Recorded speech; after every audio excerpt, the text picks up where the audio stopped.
What's up sa inyo mga tropang kumpologs? Pag-uusapan natin ang malibers ni AC or nabuhay ang kaetitsan ni AC.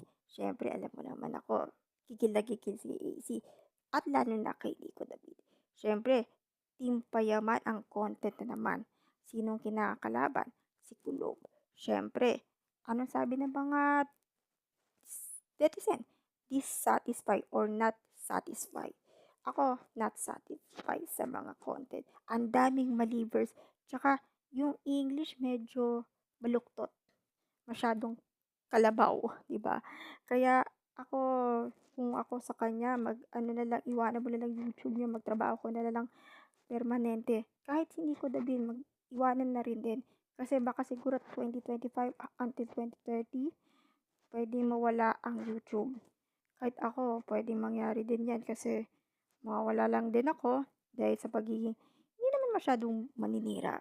Pero, yun nga, parang humihina ang kita ng mga vlogger kasi minsan may mga papasok na vlogger, yung pala maliit ang kita, ganito, ganyan.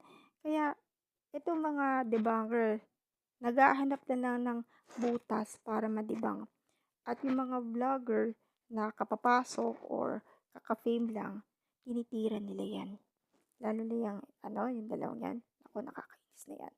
Well, yun nga, yung nangyayari din sa mga younger vloggers, ganun din sa mga matatandang vloggers. Meron nga na tinake down ng YouTube dahil din sa pambalahura. Pwede mangyari din sa mga debunker katulad nilang dalawa. So yun lang mga tropang kupalags, abangan natin ang pasabog ng dalawang kupal na si AC at si Nico David. Yun lang.